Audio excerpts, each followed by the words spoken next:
In an attempt to save money, it's been announced that the new host of BBC Question Time will be a woman.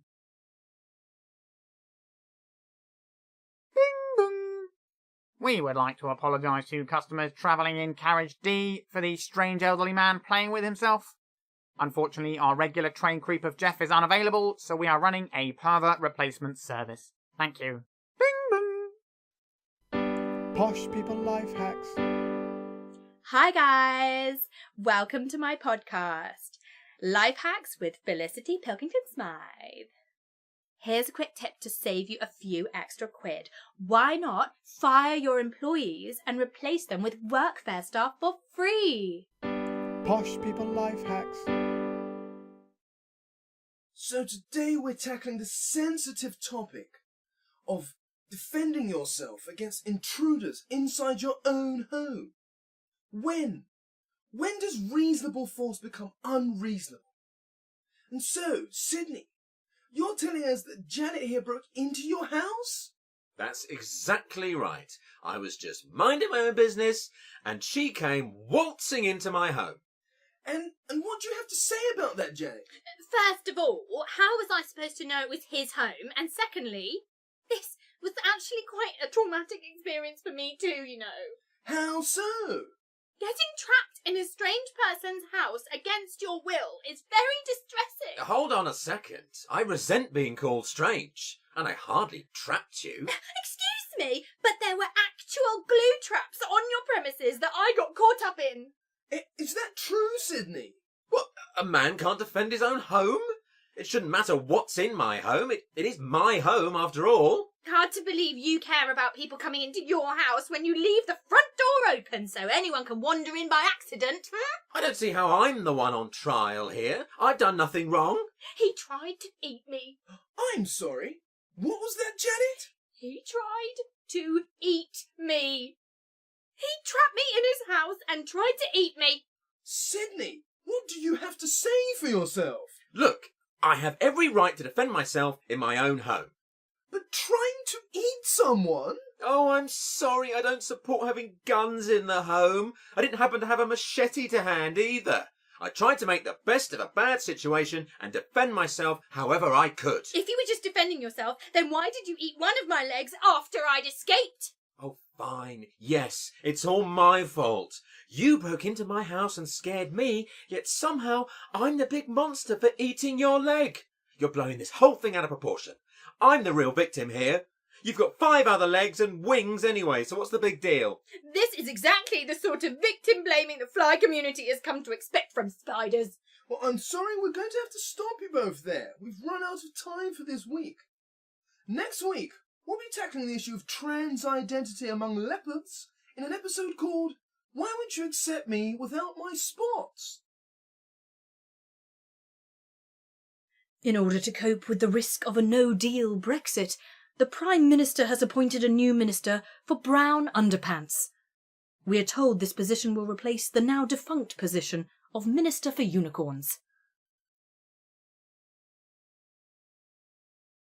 So, Minister, as you can see, we've been allocated additional funds to spend on infrastructure. It's up to you to decide how it's spent. About time.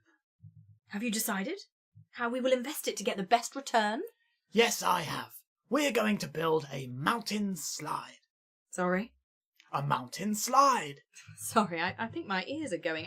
I thought I heard you say mountain slide. Precisely. We've got a bunch of mountains here and there, and it's about time one of them had a slide. Okay, but here's the thing. Why? Why? Why?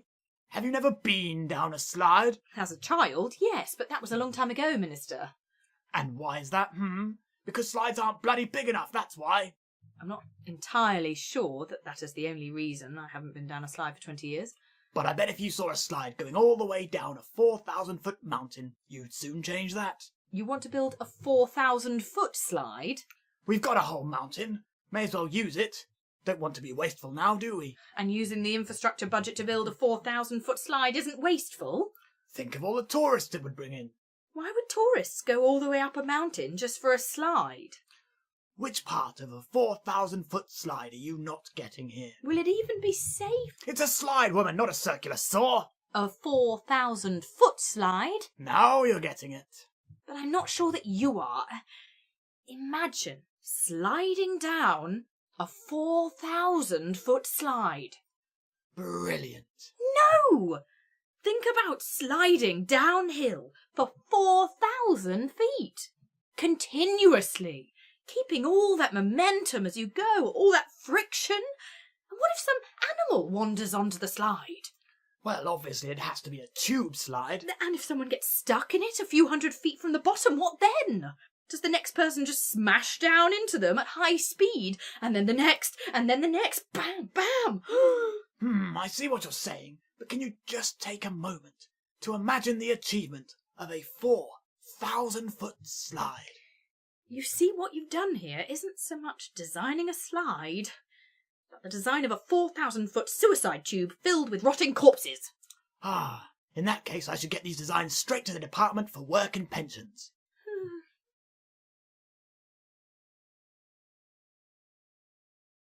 I'm here with the winner of today's great race. Could you tell us a bit about yourself and your life growing up?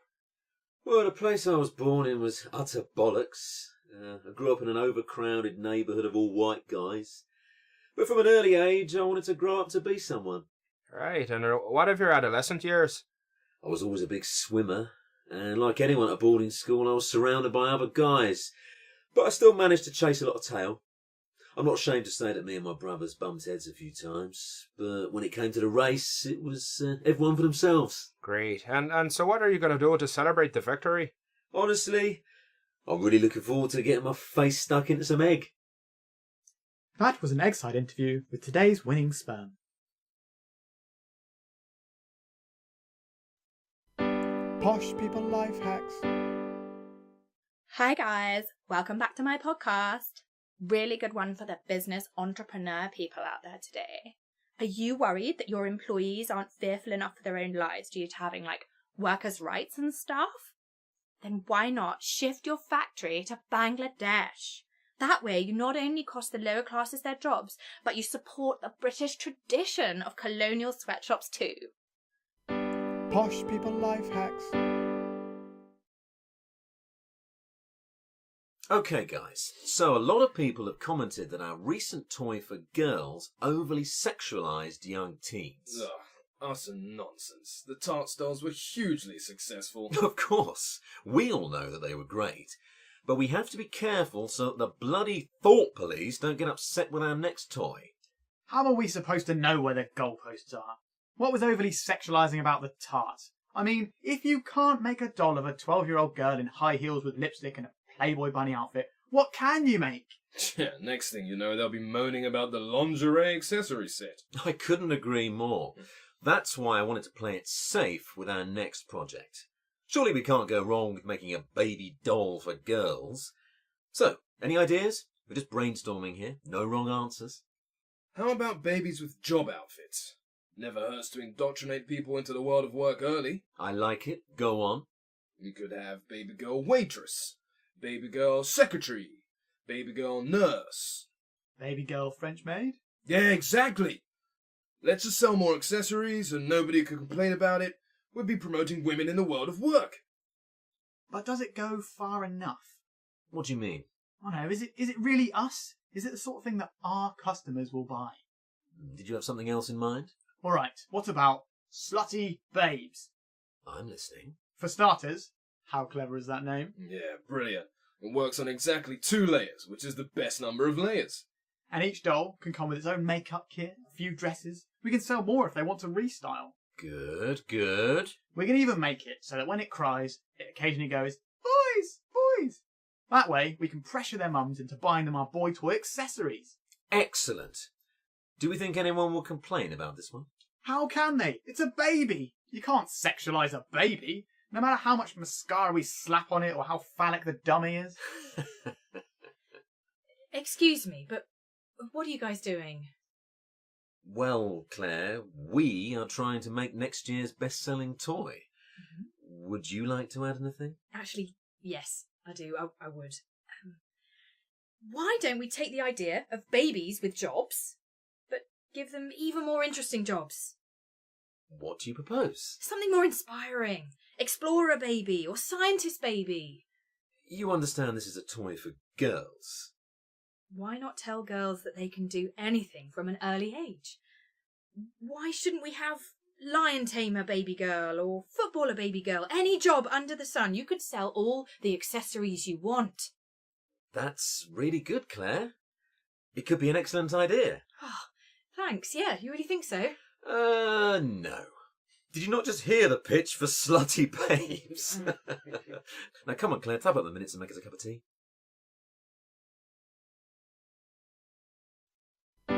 Posh people life hacks. Hi guys. Great time-saving one for you today. Do you sometimes struggle to find the time to stock your wine cellar or pantry? Or even just cook your meals? Then why not get a butler to do all of that basic stuff you can't be bothered with? Sorted. Posh people life hacks.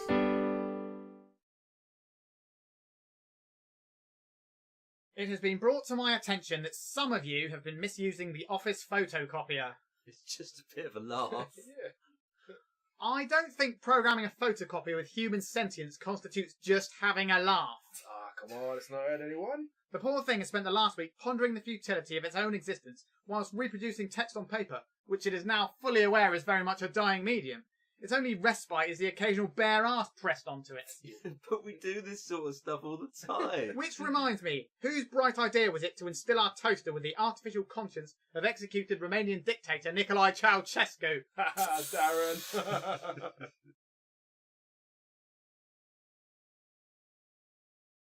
Hey, yo, fam. You looking at me? You know damn well I'll boss you up, innit?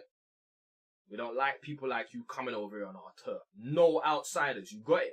And all them young'uns thinking they deserve rights and getting proper pay can kiss my ass. It's all about us old school geezers, innit, blood? We look out for our own. Ain't none of you's gonna take our Skrilla. OG for life. And girls out there, yous know you best be doing what we tells you. None of that disrespecting the men. We won't stand for it. Yous do what yous told. And lastly, bruv, don't you be asking us where we getting our money from. That's our business. Ain't nothing to do with you, fam. Peace out. That was the party political broadcast for the Conservative MP for Kettering.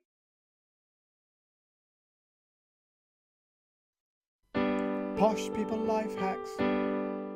Are you paying too much on your tax bill? Why not pay the lesser price of a government bribe instead? Just contact your nearest MP. Posh people life hacks. Good evening and welcome to the Art Soul Show. This week we will be chatting to porn film director Stefan Squeelberg, who's made a name for himself by making porn films that actually have good stories.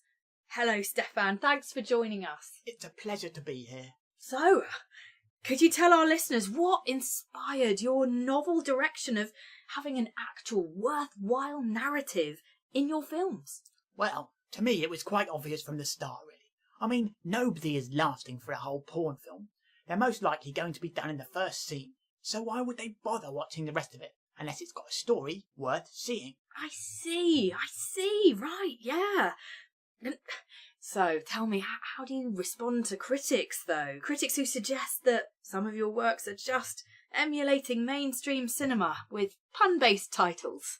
I resent those implications. We are in the 21st century. Of course there will be similarities between films. But you don't criticise The Lion King because it's essentially the same as Hamlet, do you?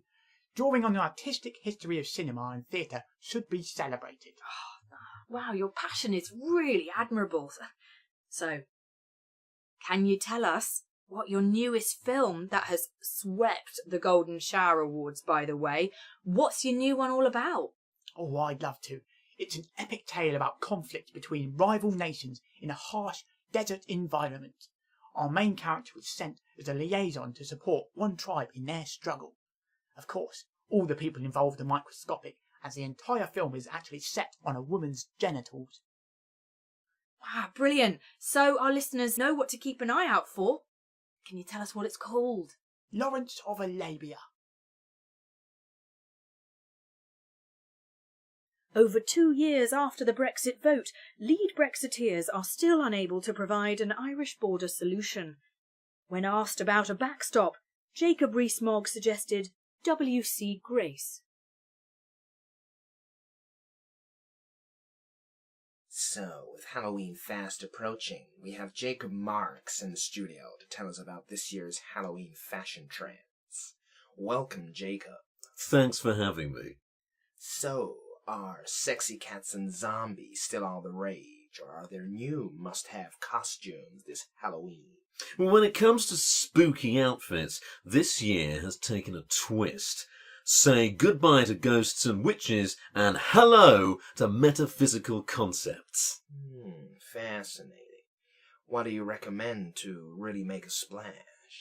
Well, if you're looking for something scary, you could try an Irish border ensemble.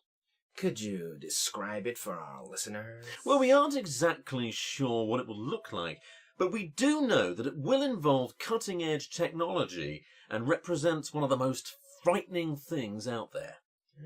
And what about for the ladies? Got any special tips? For women this year, nothing is quite as terrifying as the false accuser style. And the best thing about this outfit is that it is really affordable. Virtually any garment can be fashioned to make men think you are a false accuser. And it's not just for Halloween, the look works all year round. Yeah, excellent tips. But are there no perennial favorites that can still wow at parties? Well, if you live in South Thanet, there's nothing they find scarier than a brown face.